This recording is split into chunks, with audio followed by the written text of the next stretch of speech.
All right, everybody, welcome again. I wanted to jump on here real quick and respond to a couple comments from my video that I put out earlier regarding the particular video titled "Or Water," where I talked about, I just wanted to clarify a couple things. The comments got me thinking, and I thought, you know what, I will respond to the comments as well, but I felt like both of these comments needed a bigger comment because I think it literally lends exactly to the misunderstandings I'm talking about. So this is going to be a long video.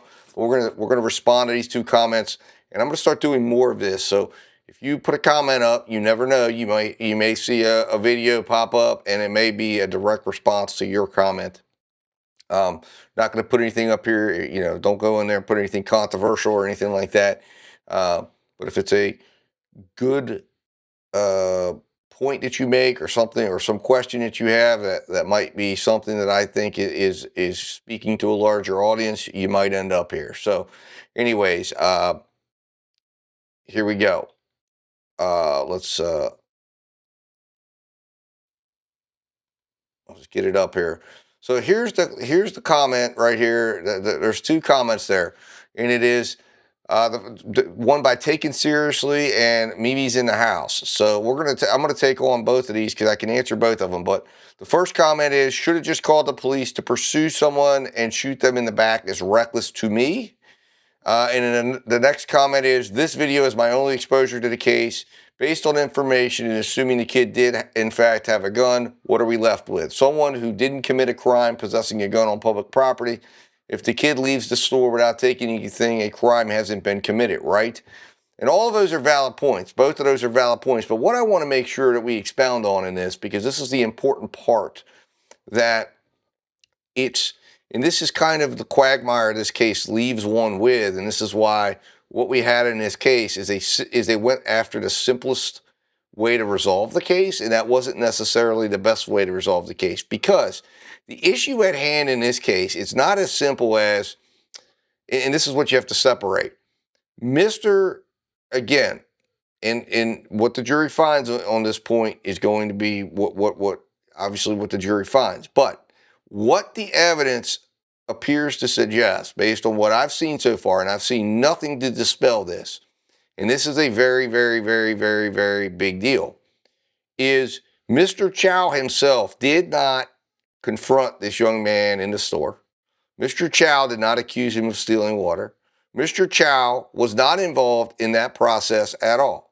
Mr. Chow's pursuit of this young man, was not over water, not over trying to get his property back. At least that's what the Chows say.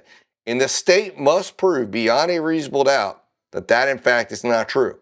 And this is what I mean by separate.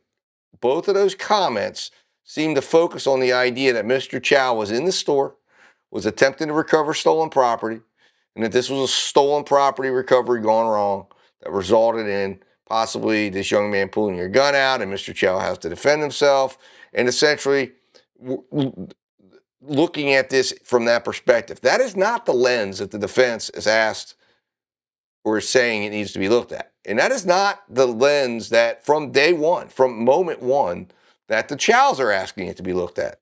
What the Chows told the police, what the Chows have remained steadfast on, is that Andy Chow, the son, and the wife, Mrs. Chow, I'm not sure what her name was off the top of my head, but Andy Chow, the son, begins to get suspicious of this young man. And as we've just learned, and you'll see it, I'm releasing over the next hour or two, there's a few videos that will come out. But as we learned from the criminalist that was down at the autopsy, this young man had no money on him, had no credit cards on him, no debit cards on him, no way to pay for anything. He walks in that store, he's armed, and he's picking up bottles of water, and he's putting them back, and he's acting suspicious. Mrs. Chow, I believe, was on the floor of was doing something on the floor, maybe with inventory related, but Andy Chow sees this and believes that there's something suspicious happening. This young man is questioned by Andy Chow. He chooses to instead walk out of the store. Andy Chow, because Andy Chow says, hey, you took water, put the water back. And the young man doesn't stay to try to, work this out. He doesn't say, hey, let me stay and try to figure out what's going on. He leaves the store. It is Andy Chow who decides he's going to go pursue this young man to see where he's going. And he takes off after him. And then old man Chow, which you can see, there's surveillance footage that you see that's coming out in the next few videos, and also if you were watching the live already, it's come out. Where you see Andy Chow comes out first, Mr. Chow comes out next, then Mrs. Chow comes out. And Mr. Chow's decision, and that is what this case is all about, resides in what the jury believes his intentions were when he walked out of that store. And Mr. Chow is going to say his intentions were, he comes out, he's informed what's going on. Well, Andy believes his kid stole something, and Andy's going down the street. And Mr. Chow goes, oh my God. So Mr. Chow now starts pursuing Andy down the street to go out with his son, because his son is now going out after. And whether you agree with that, whether Andy made a legal decision, whether Andy should have pursued him or not, okay, that is independent of Mr. Chow making his decisions. As long as, now, if Andy and Mr. Chow together made a decision to pursue this young man, that's a totally different story. And that's what the state wants the story to be. That Mr. Chow and Andy made a conscious decision together to pursue this child to get back their inventory. Mr. Chow says, no, he was pursuing Andy. Andy was pursuing Cyrus, or Cyrus, however you pronounce it.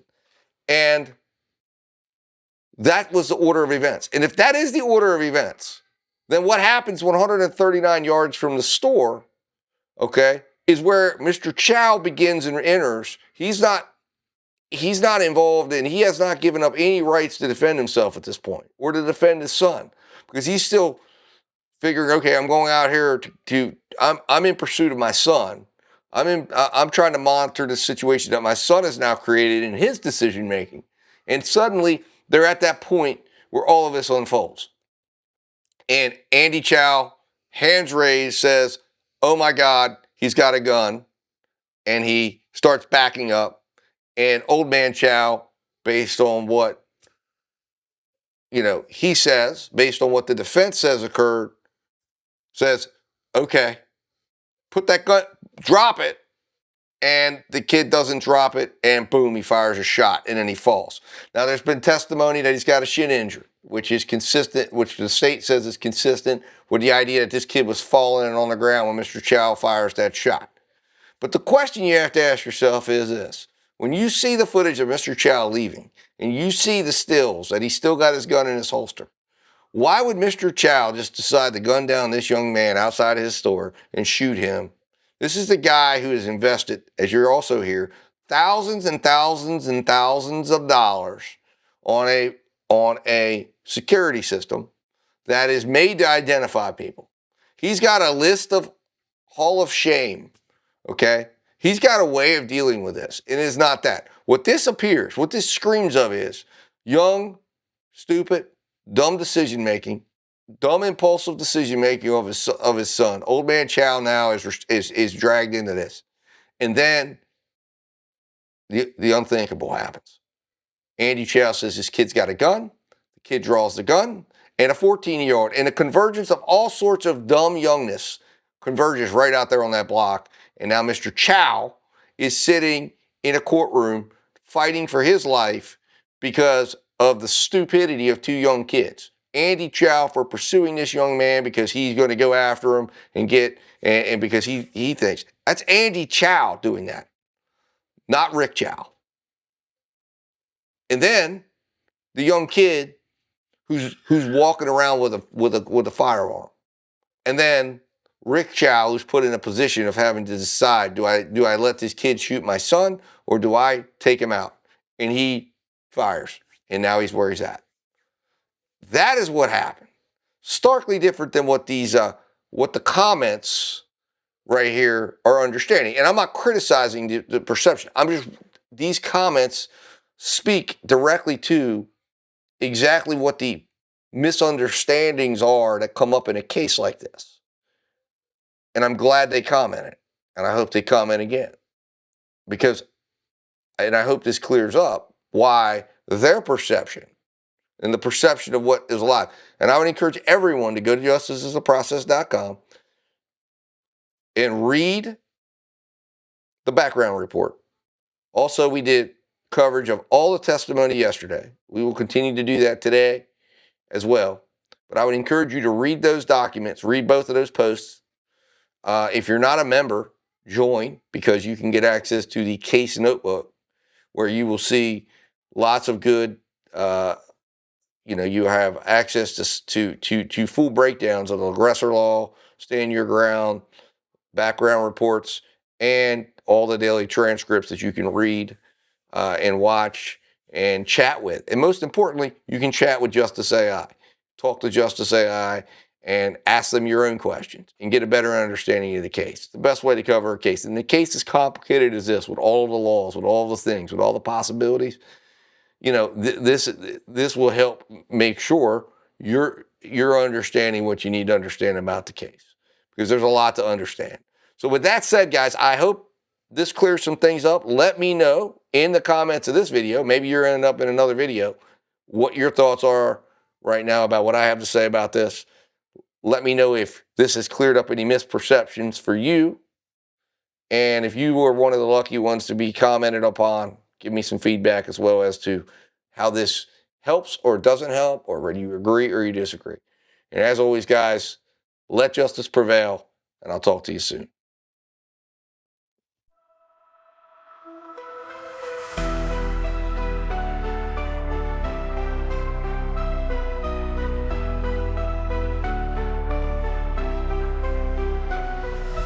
The system's rigged, man, it's time to break free. Eyes wide open, gotta see what I see. Standing on the front lines, fighting for the truth. Lift the veil of lies, it's time to be the proof. Take a stand, don't you back down. Raise your voice, let's shake the town. We're the voices that won't be ignored. Breaking chains, yeah, we're ready for war. With the power of the people, we'll make them see a world of justice, united and free. United and free. United and free. Marching with a purpose, we're taking it higher. Fighting through the struggle, igniting the fire. No more silence, we'll make the noise loud. Together in this battle, standing strong and proud. Injustice fades when courage aligns. Rise up together, break the confines. We're the voices that won't be ignored. Breaking chains, yeah, we're ready for war. With the power of the people, we'll make them see a world of justice, united and free. United and free.